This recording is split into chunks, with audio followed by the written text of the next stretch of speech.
A little bit. I was really surprised. Yeah, we were doing a concert that we run or used to run in London in Hyde Park. We had this huge festival called Hard Rock Calling, and it would be 3 days long. And we helped the Who get back together. And Roger Waters played the whole, Dark Side of the Moon. He was a part of the surviving members of Pink Floyd.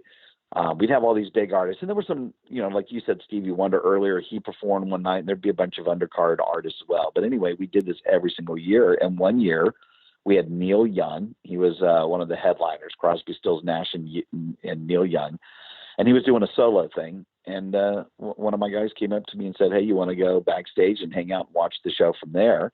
And you don't really get a choice of all these artists. When you get invited, you just sort of go. And I was a Neil Young fan. I wouldn't say I was a huge fan. I liked Crosby, Stills, and Nash, but I said, yeah, I'll go do it. And I was the only one. So I'm standing back there by myself. And out of nowhere came Paul McCartney, and he had his daughter Stella with him. And they showed up, and, we were making eye contact. And it was a cool moment. He was standing in front of me. And I have a picture of me taking a picture over his shoulder of him taking a picture or taking video of Neil Young. And he's mouthing and singing to the Neil Young song. Like he was a fan of Young, which was so cool. And he turned around and looked at me and just gave. What is company culture? Basically, it is the personality of a company. And company culture includes a variety of elements, including work environment, company mission, value, ethics, expectations, and goals.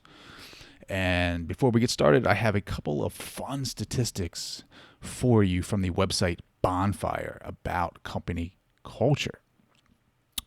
I don't know if it's fun, but it's interesting to say the least. So 92% of CEOs report that their organization is empathetic. However, only 50% of their employees say their CEO is empathetic. And that's a big gap. But here's why it's important. 81% of employees would be willing to work longer hours if they felt their employer was empathetic. And for those who don't know what empathetic is, it's actually showing the ability to understand someone's situation or emotions. So CEOs out there, be more empathetic. You'll get more productivity out of your workforce. Another statistic is that one out of every three American employees received recognition in the last 7 days.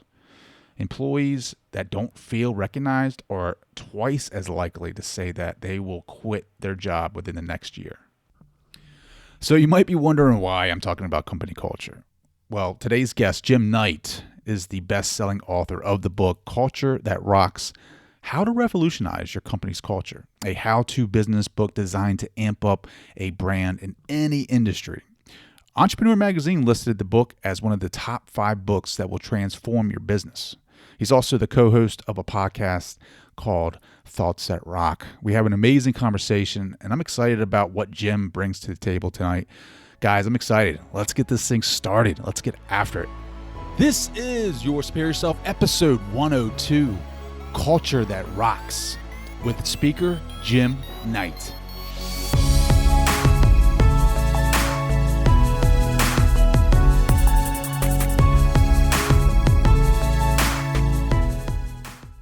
Keats, in a brilliant, intuitive move, now attempted to work out the problem of grasping through the protagonist of the poem he was writing. He has his main character, Endymion, face the challenge of failure in his quest. And how does Endymion work it out? He enters what Keats called the Cave of Quietude, a retreat into the depths of consciousness. In quiet retreat and contemplation, Endymion realizes that success and failure are not the measure of life. He sees the way in which both light and shade, success and failure, and praise and blame are all parts of life. He sees even the ways in which beauty can be revealed through sorrow and through life's losses. He decides to choose complete surrender to the endless richness of the moment, whatever the moment brings. He decides to embrace both sides of life, the light and the shadow. This was a pivotal moment in the development of Keats's creative consciousness. Keats finished Endymion at the age of 21 on November 28, 1817. It was a triumph for the young poet, not because it was a great poem, it was not, but because of what it had taught him. Keats would later say famously that life is the veil of soul making, and his experience of Endymion was a soul maker for him. Endymion made Keats a poet, for he realized that real fulfillment was not about the approbation of critics, but rather came naturally through the experience of bringing forth the best that was in him. It was not the poem's success or failure in the eyes of others that created fulfillment for the poet. Endymion, this one poem, represents about half of the poetry Keats published in his short lifetime. Its writing occupied him through nearly 1/4 of his poetic career, and it was not, as I have said, an outward success, but it was an inward success. He realized that his having written mattered more than what he had written. It was the process of bringing everything he had to the table that transformed him. And that excerpt was taken from the book, The Great Work of Your Life by author Stephen Cope, which is easily becoming my favorite all-time read. This has helped me put more of myself in my work. And if you're a creative, I highly suggest you go get this book because it's so inspiring. The writing it's phenomenal. It's really helped me. And what I mean by that is, like, when I first started out down this path of the podcast and the brand or whatever you want to call it, it was always about the external rewards. It was about what can I do like on a side? Like, is this my side hustle? Is this, I'm worried about where this is going to take me in the future. And the more that I'm doing this and the more that I'm creating, it's about the internal growth. It's about bringing forth what you have inside of you and not worrying about the rewards. It's about trusting what you're doing, finding your dharma, which is your life's purpose, and putting your full self into that and saying, forget the rewards. I don't care about the rewards. I don't care about the benefits that may come with this. I'm going to worry about what's in front of me right now. What is it? What is my project? I'm going to put my entire self into it, my entire being. I'm going to hear my internal voice tell me what this piece of work wants to show to the world, and I'm going to put my entire self into it. And I don't care what happens. I don't care if people like it. I don't care if people love it. I don't care if it gets, a profit or whatever you're going to do with that project. But it's about each time putting your full entire self into a project and allowing that work to blend with the meaning of that, and showing that to the world and giving it to the world, and just stepping back and being like, there you go, like, this is what it is, and going on to the next project, and not worrying about what the world thinks, what the world's going to give you for it, but just bringing yourself forth to the work and putting your entire being into it. Yeah, it is a game changer for me. Really it is, because the internal growth that I have experienced has been more rewarding than any type of monetary value that you can put on anything that I produce. So with that said, I highly suggest that you go pick this book up, especially if you're a creator of any type, audio, video, poet, artist, whatever. Like, you need to read this book because it's helped me so much. And speaking of episodes, today's episode, it's a great conversation. Like, I have a genuine, authentic conversation with Jim Knight today. And for those who do not know who Jim Knight is, he's got like 30 years plus in training and development. He's facilitated a variety of interactive topics, including sessions around organizational culture, world-class service, building rock star teams, employee branding and engagement, performance management, and he is just fun to talk to. I mean, his first job was at Gatorland Zoo. That's crazy. And he cut his teeth in the training field through the hospitality industry, starting out as a restaurant staff level employee for Olive Garden and then Hard Rock Cafe. And some of the stories and experiences in this conversation is about his time at Hard Rock. But he eventually became the head of the School of Hard Rocks, running the point on all learning and development functions for Hard Rock International, which seems like an amazing job. And he talks about that and some of his experiences with that. And yeah, so with that said, I'm really excited about this conversation with Jim. He's a great dude. But before we get into it, I just want to remind you that you can go to yoursuperiorself.com and leave me a message. You can follow me on social media.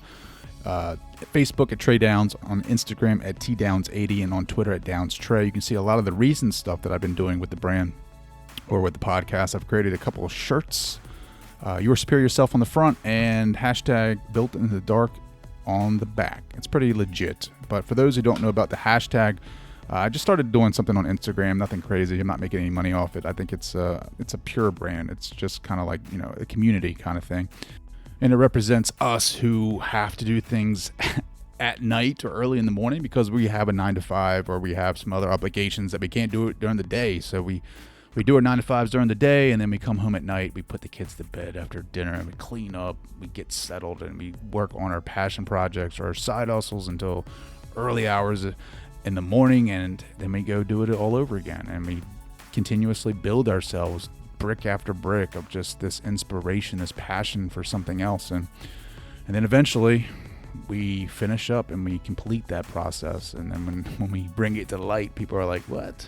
Where have you been? So yeah, it's a cool idea. You guys can start posting your pictures on Instagram and please include the hashtag of Built in the Dark. So that way we can form a community that supports one another in our passion projects and our side hustles and our side businesses, whatever that may be. But getting back to business and why we're here to get to know Jim Knight and hear his experiences and his value that he brings to this episode. So without further ado, here is Jim Knight. Cool. So what's up, guys? Welcome back, Superior Nation. Tonight, I'm excited because I get a fellow podcaster on the show, Jim Knight, motivational speaker. What is up, brother? How are you? I'm good, man. Thank you so much. It's always fun when we can talk to somebody who's going through some of the cool highs and the challenges together. And I'm just honored that you asked me to be on the show. So thank you so much, brother. I'm glad that we could do it. I know you're a busy man. I'm just grateful to have you on because, it's just nice to be able to connect with somebody, like you said, that has the same connection, highs and lows, and understands a little bit of the business. And why don't you go ahead real quick, just go ahead and plug your show real quick, get that out of the way. Oh, yeah. Thank you so much. Yeah, it's called Thoughts That Rock. It's done with a great business partner of mine, and it's basically the idea is 2 pieces of life-changing advice that you get within about 30 minutes. And we always have a guest on there. They're usually some pretty well-known rock star guests in almost every industry you could think of. And, yeah, within a half an hour, you're getting something meaty. Thoughts That Rock. How did that start for you? The podcast? Yeah. I'm a professional speaker. I'm an author. I've been doing a lot of stuff on my own. I have a great friend of mine, though. I talked about my business partner, Brant Menswar. He's in that same exact boat.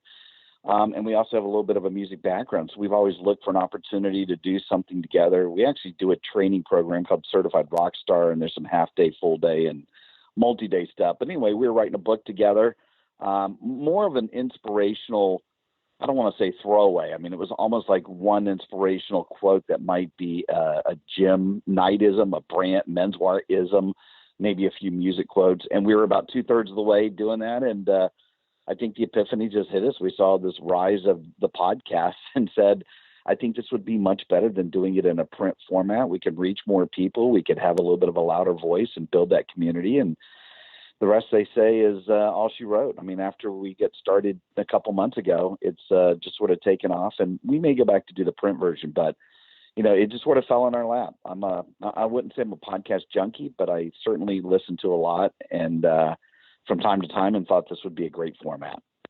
And you're a veteran, man. You've been doing this for a long time, Trey, right? Yeah. April was a year. I have I think this week was 81 episodes. I have about, 20 or so in the vault, just kind of waiting for me to produce. And nice. Yeah. I love it because it's the art of it, right? Like to be able to record this, have a conversation with you, a genuine conversation about what I love about self-growth and self-mastery, and then putting that together and like mastering it together, like with a not a soundtrack, but some music, get some inspirational quotes in there, put it together, make an episode, put it out, and then after I put it out, I don't even look at the stats. Like I don't even I very rarely look at my stats. I care more about people being able to listen to that and draw from it and inspire them, inspire something inside of them, so that way they can go out and rock on, I love it. And you said it best, man. It really is an art form. And we're having a lot of fun. And I applaud you for your growth and man, sticking around for a year. I know a lot of the podcast shows don't make it right after a while. And you're crushing if you're at a year. So congratulations. Yeah, man. Thanks. I appreciate that. Now, you're an inspirational speaker, right? Motivational speaker. Now, that's tough, right? Like that's totally different than podcasts. It is, and it's funny. I don't cringe when I hear the word motivational speaker, and I don't really call myself that. I would guess that a lot of my stuff does wind up being motivational for people. If that's the byproduct when I'm done with them, it's awesome. Like I love that, but I'm an educator at heart. My background was in education. I was a middle school teacher for 6 years. I ran training for Hard Rock for 21. So I always want stuff to be edutaining. Like I do think we'll have some yucks along the way if I was speaking in front of a group, but motivational speaker, it isn't really the calling card. And I know what people think about. Sometimes it's the old Saturday Night Live skit, right? Living in a van down by the river. But to answer your question, it is tough. You go out there and stand in front of, whether it's dozens or hundreds or thousands of people, and you're trying to get them to change their mind or their thought or influence them or move them to emotion or action or whatever it is. And I crave it. I mean, I absolutely love it. But I would say the common person, if you ask them, they might think they want to do it, but it's just not their skill set.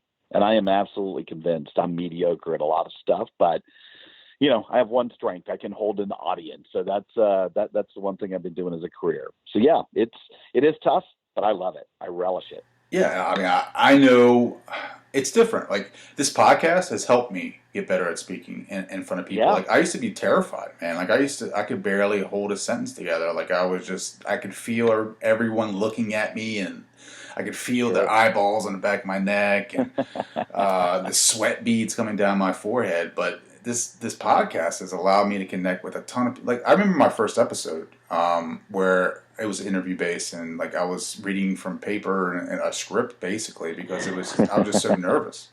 And I mean, how do you get better as a speaker? I mean, besides the obvious and going out and doing it, like what are some other tips that you can tell my listeners? It's the obvious, brother. Going out and doing it. It's so funny. I actually teach a facilitation class now. And it's a 2-day course.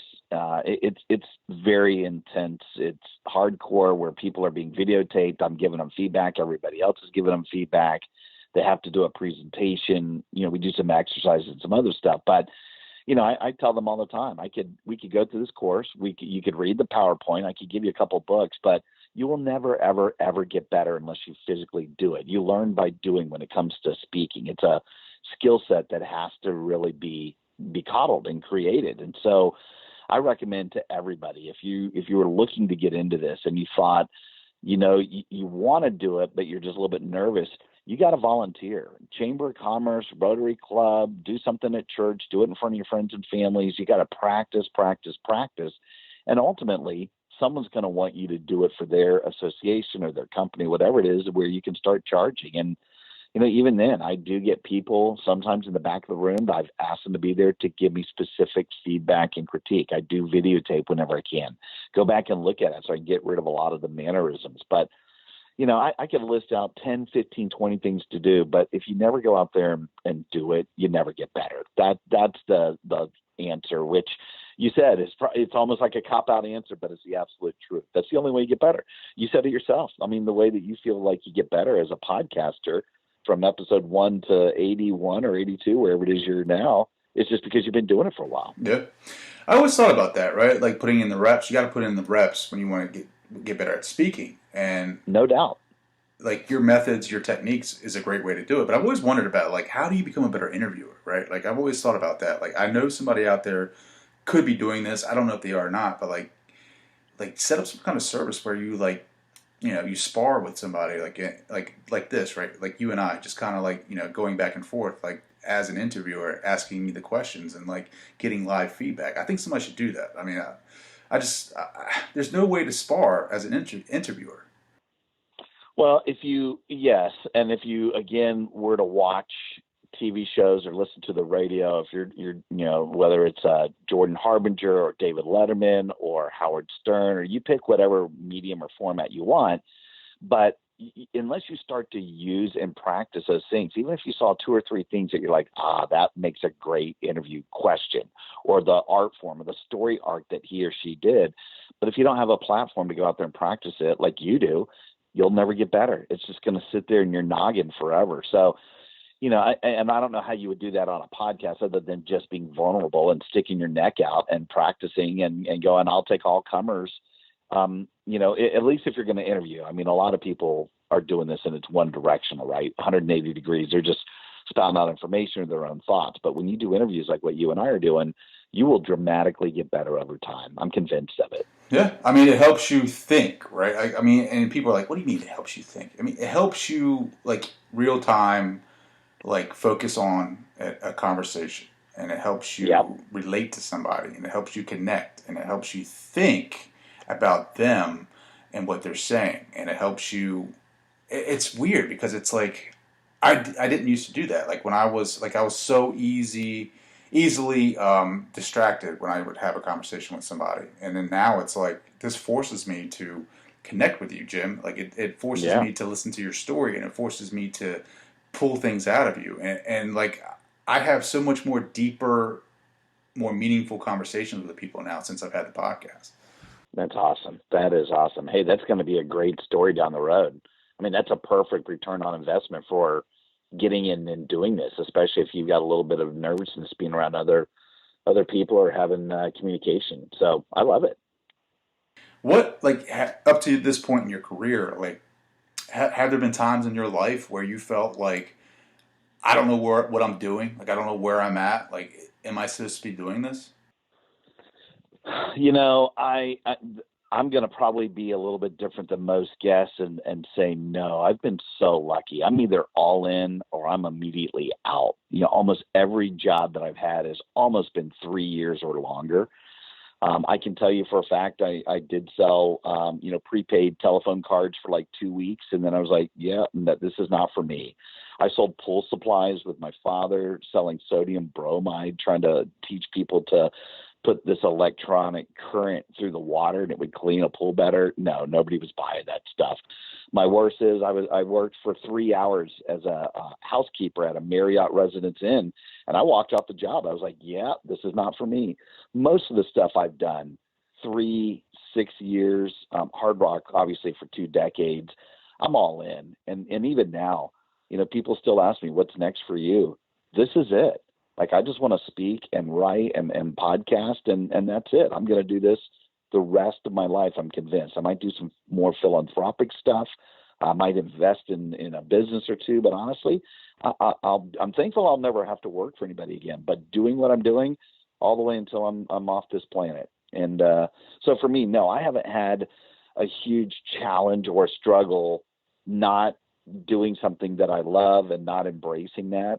If it's not for me, I just leave it to somebody else and I move on. But you never worried about. Doesn't mean I job hop. You never worried about finding that though. Like you never, like up to that point, like before you got to where you're at today. Like, did you ever? You never thought, well, I don't know if I'm ever going to find it.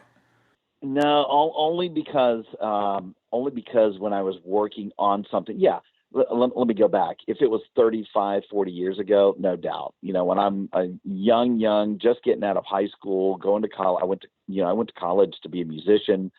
I thought I was going to be a professional singer. I do have my degree in music, performance, and education. But while I was at college, what I discovered is if you were going to do that for a living, you had to be good. So I changed careers. So there was that moment where I had the epiphany of, I'm okay, somewhat mediocre. That's not the world I want to live in. I've heard before those that can't teach. So I became a middle school teacher. I actually liked that a lot. I thought that's what I was going to do.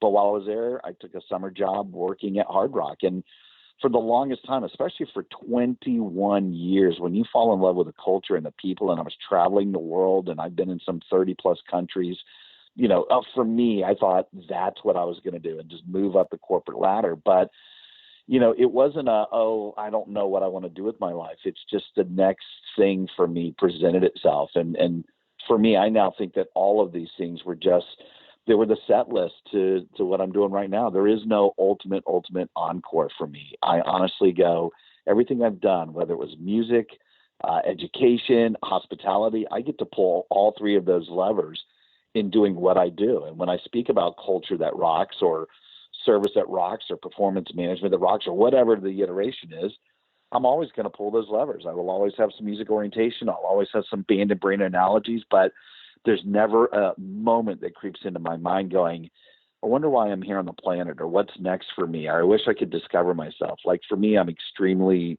secure in what I'm doing, and I'm doing it, and I love it. That's awesome, dude. Like, congratulations on that, because Thank you. That is Thank you. I feel like that's a rarity, like to really know what your mission is. I'm sorry I don't have a whoa moment. I don't have this was a huge, I do sometimes feel like I'm a little bit of an anomaly, and I want to be somewhat humble about it, but I also want to say, if you're doing something that you don't absolutely love, unless you're physically having to do it to make a living for this short stepping stone, you gotta pursue your passion, your commitment to get to what you ultimately want. I really do believe that. And I've just been lucky enough that, whether it was great parenting, great school, great environment, great faith, whatever it is, I've always had a window presented to me, but that I've already gone through my final window. I'm doing what I'm doing for the next 20, 30 years, and that's it. Do you, so you said that final window has presented itself. So, do you believe that everything has come to you through the universe somehow? I think it's a mix. I think the universe has certainly set the stage for me, and I've opened the door versus being hesitant or being stuck in a situation that I felt like I had to do it or I wasn't going to be happy with it. I'm the one who grabs the doorknob or opens the window, whatever analogy you want to use, and I get through it. So I think it's a mix. I think there are always inflection points in people's life, and some people will look at the stuff that happens to them, and others will look at things happen around them for them. And I think these people that maybe get ensconced in just a world of either negativity or mediocrity or whatever it is, they go, look at all the stuff that's happening to me. And other people go, this is awesome. I'm going through some change, and it's uncomfortable and it sucks, but there's going to be something awesome at the other end of this. And I've been one of these people. For me, I don't really get to the challenge part. I go, that's what I think I would like to do. And I jump feet first, and I have I never look back in the rearview mirror. I love that, dude. Like, that is some good stuff right there. Awesome. Cool. And I have to ask you this because you're a music guy. Yeah, bring it. Who's your favorite band? Oh, man, that is a hard one. Out of all the stuff, when I start coming to music questions, man, they get really, really tough. First off, I'll say I grew up on progressive rock, so I'm of the prog rock era. So yes, Journey, Genesis, those bands always resonate with me. My probably favorite band is probably a mix. I love Rush. From just a musicality standpoint, I've seen them more than any other band, but they're just monsters when it comes to not only performing and their instruments and their craft. And I love everything that they've done. A little bit more commercial is probably U2. That seems to be an easy answer. I'd like to say it was, the Who or the Rolling Stones or the Beatles, but I probably run back to Rush. But I say that out loud because if I start mentioning a whole bunch of other bands that I'm into that are probably a little bit more power pop UK bands, nobody would even know who they are. But I have so many. I'm still physical CDs only because I can only get some of these over there. But as I move off of that to a digital medium, some of that stuff I probably won't have as easily accessible. But if I got to go with one, it's Rush. But progressive rock, I like a lot of keyboards. I like a lot of harmony. What's crazy is I just found out recently at work that one of my coworkers' brother is the drummer for the Black Keys. What? Yes. That's cool. Yeah. That's real cool. Yeah. I saw him on Rogan, and we were just sitting around, and it came up that he looks just like his brother. Like, it's crazy. And then some guy was like, yeah, that's his brother. And so I immediately texted him. I was like, I sent him a picture of him on Rogan. I was like, why didn't you tell me you were on Rogan, dude? He's like, yeah, that's my brother. I'm like, oh my God, dude. Like, are you serious? But that makes him even cooler because he's not out there using his brother's name. He's not using it to his advantage. You just found out on your own. But yeah. I love that. Yeah, it's crazy, Does that right? mean you have any access? you're 1 degree of separation from that guy. I know, right? It's crazy too because he just got married to Michelle Branch and like all this stuff and like I don't know. I'm more of a country guy just because it's where I'm from, so I'm not into Yep. that genre of music, so I don't really pay attention. But like, you know, to be honest with you, like I wasn't a big Black Keys fan, and then I'm just randomly watching Joe Rogan, and he's on there. I'm like, dude, he looks just like this guy at work. And then like somehow they came up, and it's his brother. I'm like, oh my god, dude, that's insane. Well, let me tell you this: if you're a country fan, and I'm not like huge country, but again, I love vocals. If you're a fan of Nickel Creek, I'm not talking about Nickelback, but Nickel Creek, which are killer musicians, 3-part harmony, Really? violin, guitar, they're phenomenal. I've Again, never it gets heard hard of to them. find out where they're going to be playing. Where like so are they fairly new or what? No, they're actually Chris Steele plays not only out on his own. He does some stuff with the Ava Brothers, Punch Brothers. It's almost the Marcus. Oh, what's the guy's name that's pretty well known? Shoot, I'm trying. Well, anyway, they're all in that same vein. It's usually a lot of musicians who can all sing a little bit more on the folk side. But they're not new. They've been out forever. In fact, they were together 28, 29 years. And I only know that Nickel off the top of Creek. my head because I went to their 25th anniversary concert. And they don't stay together full time. They're all individual singers. But Chris Steele. So you say that's like folk country, like is that more like a southern? I guess it wouldn't be a southern rock. That would be something different, right? They will have a little bit of a southern sound to them, but folk would be, I guess, you travel together from city to city on a train box car, and you would go and play these big, huge, perhaps outdoor festivals, but you're still going to be surrounded by some other bigger name country artists. But it is a little bit more of a community type feel when you're talking about folk music. Very niche. Yeah. But you pull up anything from Nickel Creek. And again, I think if you're a fan of just music in general and the musicality and crystal clear voices, that is probably one of my absolute favorite bands. But again, if I threw that out there, people on your show would be like, what? Who's this guy? The rock and roll guy? Like some band? And they'll probably think I was talking about Nickelback, which is a deal killer for me. Deal killer. I'm kidding. No, that's awesome, dude. Like, no, I'm a big older country, like '90s country, like Aaron Tippin and Okay. George Strait and Tracy Lawrence and all those guys. Shania Twain was big back in the day when I was growing up, and my first concert was who was it? It was Alan Jackson. Alan Jackson was my first concert. I was gonna say, Trey, you got to know your first concert. That's a big yeah. Who was your first concert? Mine was Duran Duran. I saw the 80s again band when I was growing up. I saw them in Lakeland, Florida, 1983. But then right behind that, just less than a year, was Yes. Again, just sometimes you'd have 7, 8, 9 people in the band, all a lot of harmonies, a lot of keyboard. That was a lot of my progressive rock. But Duran Duran, my number one, my first. Yeah, I went to Alan Jackson, and then I didn't go to. I went to Jason Aldean and Tim McGraw. And then I just recently ventured outside the realm of country. So I went with my wife, and we went to Madison Square Garden, and we saw Billy Joel. Nice. We're proud of you, brother. Come on over to the other side. Yeah. We're proud of you. It was a pretty insane concert, man. I'll tell you what, man. It's crazy what that garden can do, man. Like the people that will pop out of nowhere. Like he had Jon Stewart come out on the stage, and his daughter came out, and it was electric, man. Like I could definitely feel like the intensity in that place. That's fun, super fun. Have you ever been up there? I have, and I've actually seen Billy Joel and Elton John. Had a chance to meet Elton John. Again, worked for Hard Rock. We had access to a lot of people, but I've seen both of them individually and then performing together. They've gone out on the road several times, and I've been up inside the garden. I've actually never seen a concert there, and I would love to. If it was anybody, it probably makes sense to have seen. Billy Joel would be fantastic.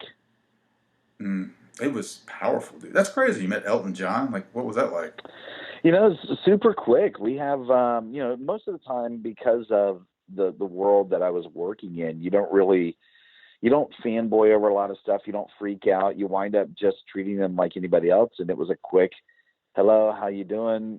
Very, very not saying, I'm a huge fan. You wind up sort of treating them like anybody else, but just being in the same room for about 5 minutes. He signed a keyboard that we had that was a philanthropic keyboard up in a room at Hard Rock Live in Orlando, and all the keys are signed by famous piano players, famous pianists, and he was one of the guys that signed it in there. But I've had sit down conversations with Melissa Etheridge. I had a chance to meet Paul McCartney backstage. It's something that we were doing for Hard Rock.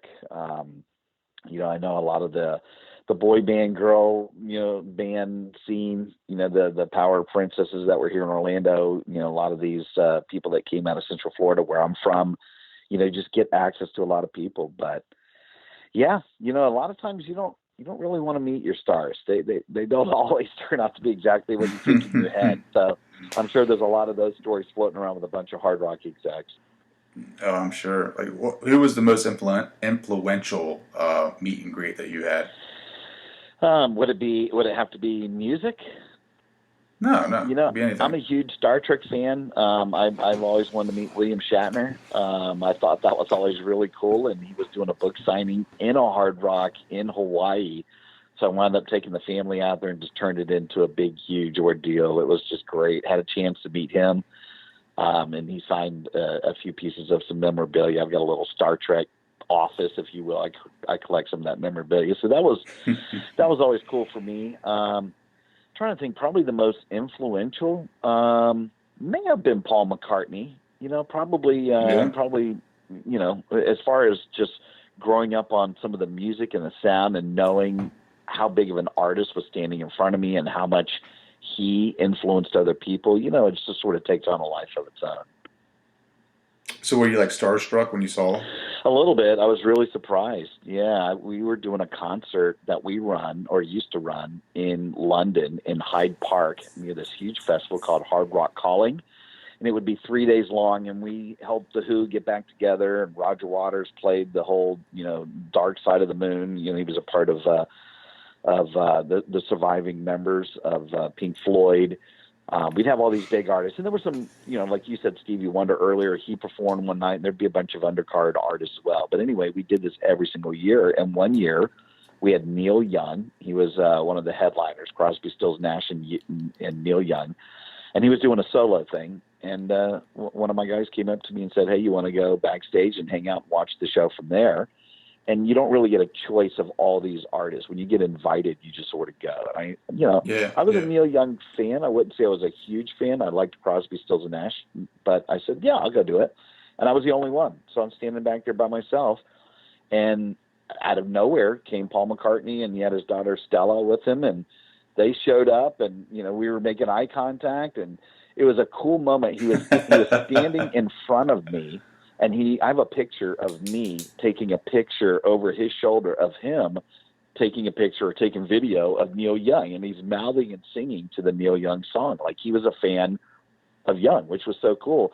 And he turned around and looked at me and just gave me this is pretty cool look, right? And he's bobbing his head. And I'm like, yeah, it is, And so I just shook his hand, and I had a chance to meet his daughter. And, no real big conversations. It was just a moment. And, probably maybe 30 minutes we stood there and just watched Neil Young perform together, and I never made it a big deal, and I don't even have that picture. Something I took on a Palm Pilot, which doesn't even, that thing doesn't even exist anymore. So Man. it's a little bit of a regret that I have, but I have that moment with me forever. That was always pretty cool. And then the next year he had so much fun that he headlined the show and just blew the roof off the park. It was so great.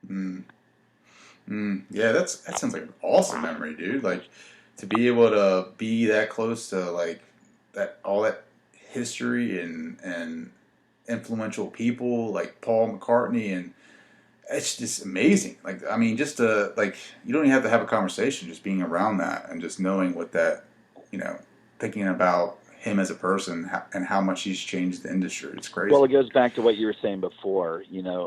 in that job, those moments that I might just share are like the icing on the cake.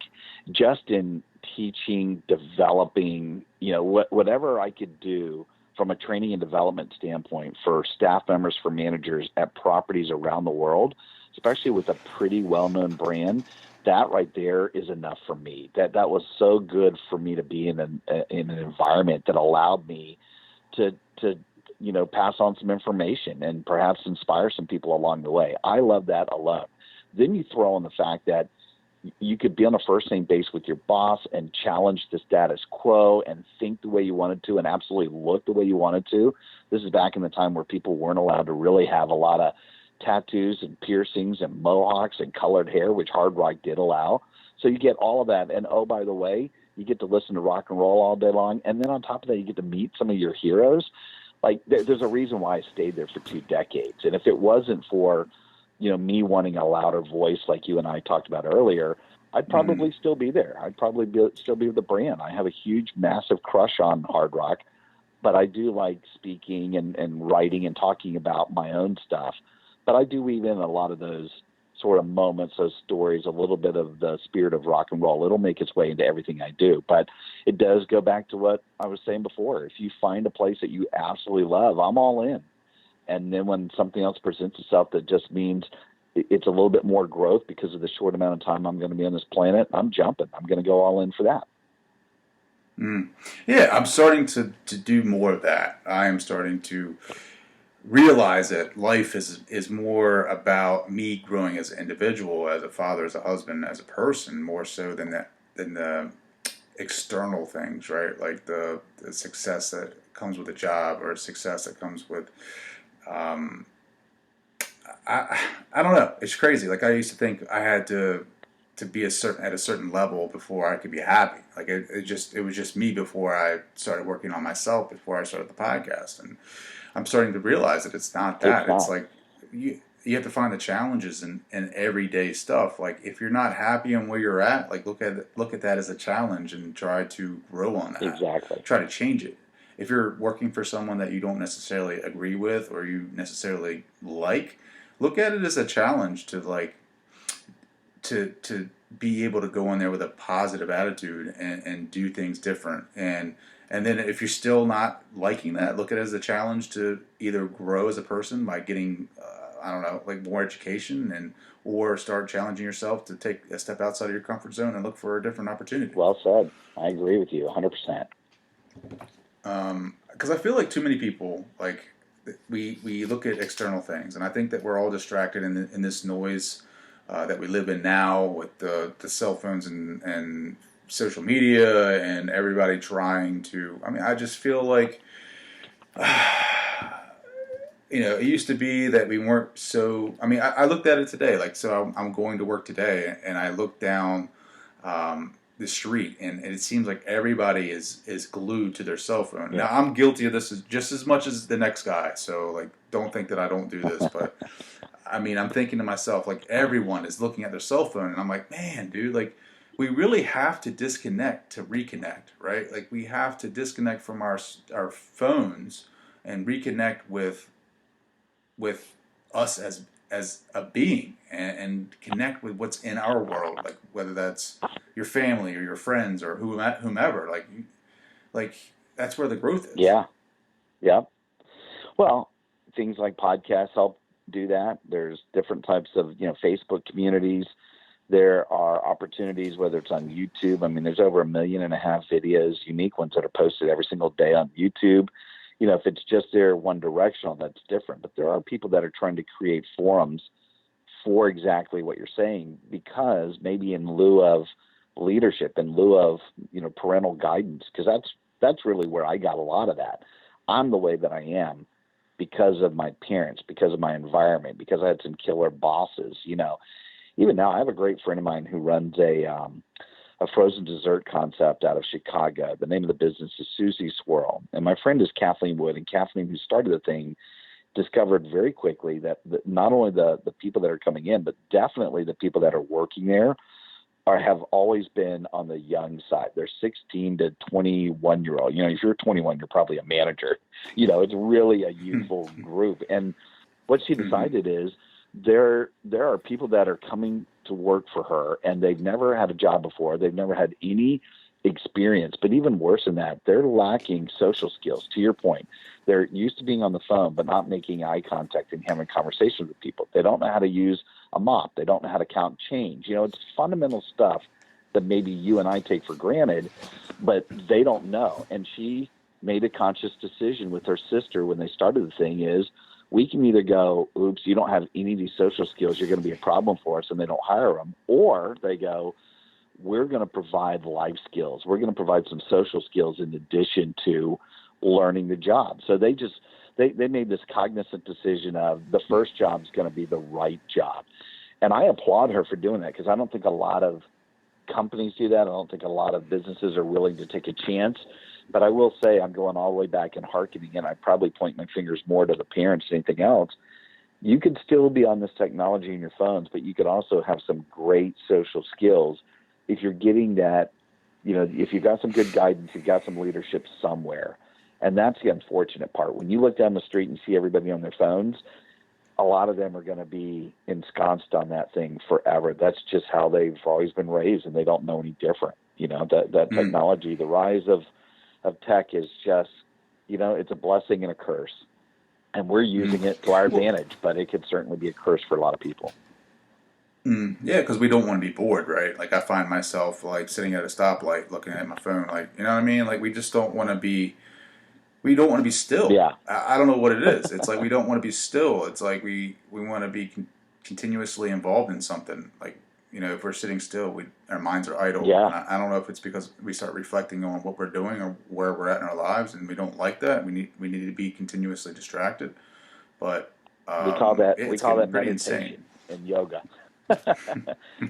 Dude, I'm all about meditation. Like I'm trying to get better at it.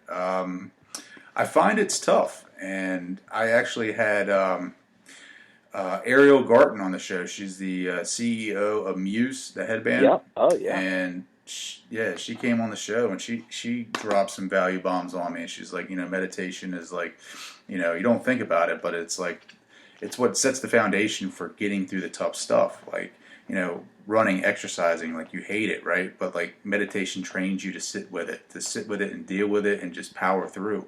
And then that way you can finish it and then feel better afterwards. Yeah.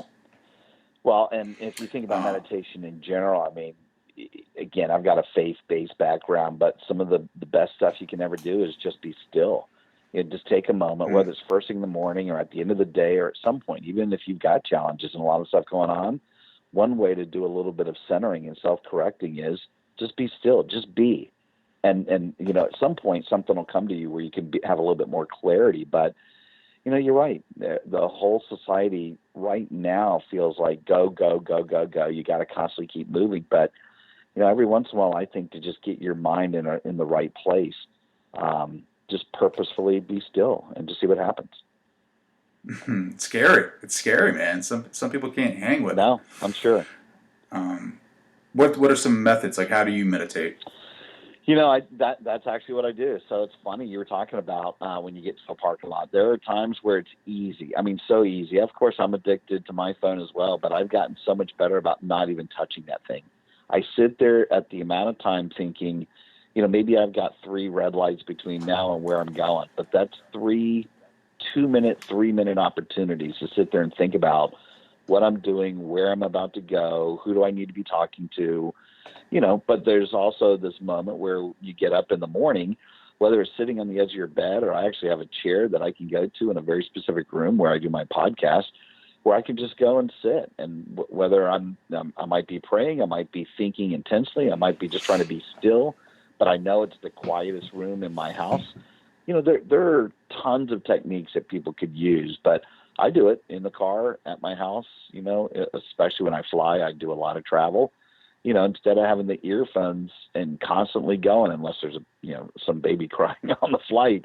Sometimes I just like to hear the sound of the airplane, but I sit there and think, what could I do to make my world or the people in my lives better or my business or whatever it is? I just don't think a lot of people think like that. I may be wrong, but I think to your point, I think we're so we're addicted to the communication. And who do I need to talk to on the phone and text and whatever it is? But, I'm not sure I have a lot of methods. I just have 2 or 3 that are just part of my daily routine. And sometimes it's not routine. It just happens. Yeah, I was watching something. I can't not remember where. So, like, I do the Muse headband, and I try to follow the app, and it actually measures, like, the activity of your brain and tells you how calm you are for how long. It gives you, like, these little bird sounds, and it lets you know that. It lets you know, like, this is how long you've been. Like, I was calm today for, like, 7 minutes out of 15. That's awesome. You're hitting over 50%, a little bit under 50%. I know, right? It's crazy. And there's this other guy who says, like, you have to be observant, and the only way to stop your mind is if, like, you sitting in a space, like, say, a couch, and you relax your shoulders and you relax your spine and your clavicle and all that, and just let that relax, and you have your eyes open. You take a deep breath in as much as you can and slowly release it. Let gravity release your air. And as you're breathing out, your mind stops. But your eyes are open and you're observant to the room. And in this way, your mind fully stops and you can't think of anything else. And you do that for like 2-3 minutes. And then that's how you totally clear your mind. And that way you can meditate properly and reset your center. Like I've tried it. It's crazy. I can't even get one thought when I'm doing it. Like I've actually tried to think that doing that. And I can't do it. You got to try. Yeah. Yeah. Meditation tips from Trey Downs. I like it. You never know what you're going to get on this podcast. That's right. They probably weren't even expecting that from me either. I love it. Well, Jim, I could talk to you all night, brother. How can people connect with you? Yeah, probably the best way. Thank you for that. Best way is probably just through my website, knightspeaker.com. That's my last name is Knight, Knight, speaker.com. And then when you get into that thing, you can either contact me directly. You'll see my book. You'll see my podcast. If you're interested in want me to come out and yak with your group, I do about 70, 80 engagements a year, and it's my favorite thing to do. So if you just go to knightspeaker.com, you can pretty much get a hold of whatever you want. 70 to 80 engagements. That's crazy, dude. You're crushing. I love it. Not every year. Awesome. There's a couple of years I'll get down to 30, 35. And I wonder, is this the end? Is that it? Do I need to start thinking about something else? And then the next year it'll pick back up, and it's just the nature of the beast of our business. But like I said, I relish it. And sometimes there's 20 people in the room, and sometimes it's 9,000. And I want to be passionate and committed about every one of them. But I love it. It's amazing, brother. So I'm gonna go a little deep here on you. When it's all said and done with, man, like what do you want your legacy to be? What do you want to be remembered for? Oh man, that's a good one. I do think I hope I don't have a lot of enemies out there. I hope that I've had this this fun lifestyle and abundance mentality. I love being present for people and helping them out, not because it's going to do something for me, but for the betterment of them and society in general. So, this is going to sound really corny, but I feel like when I look for an opportunity to give and give back to somebody, that's where I'm at my happiest. I'm not sure if that's the goal, is to be remembered or recognized by that. I just think if I could have inspired somebody to take action to make their world better, even if it's in an uncomfortable situation, then I feel like, I've done my job. I've done what my life's purpose is. I mean, I still believe that a single person with some great ideas can start a revolution. And that's how countries are overthrown. That's how movements are started. That's how they get promoted in business. Whatever it is. I just think when people think positively about life and their situation and how they can help out others, a whole bunch of awesomeness occurs at the other end. So, I don't know how you put that down into a small little byline on an epitaph on my tombstone, but I'm hoping that I'm remembered for doing what I could to help people out. And I had a lot of fun along the way. I'll tell you that. That's awesome. His name is Jim Knight. Check him out. He is crushing it. Great conversation, Jim. Thank you so much for coming on the show, man. You got it, buddy. I'll remember it. We talked meditation and rock and roll and a little bit of country. We'll take that all day. Thanks, Trey.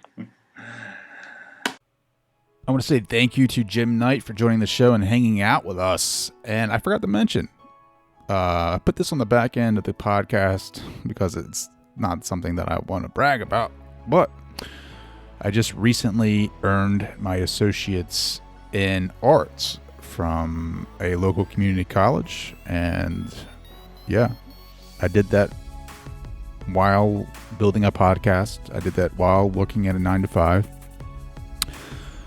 And I did that while being married with 3 kids. And the story is not over. I am currently pursuing my undergrad at a local university. But I want you to know that anything is possible. And I mean that. As long as you put in the work, as long as you prep yourself, as long as you do daily habits that get you in the mindset of these challenges, of these goals. And that's what I've done. And I continue to do it every day because it builds me as a individual. It builds me as a father. It builds me as a husband. It builds me as an entrepreneur. It builds me as a conscious being. Internal growth starts with the preparation of the mind, of the development of the mind, and knowing that resistance wants you to fail, but you can turn your mind in on itself and rewire it for success. And I know that's confusing, but I want you to know that whatever your situation is, whatever that may be, you can rewire your brain for success. Stop telling yourself lies that you can't do things, because you can. Start turning it around. The brain automatically wants to be negative. It wants to protect you from uncertainty. But I'm telling you right now, you can change that story. Just take one step in the direction that you want to go.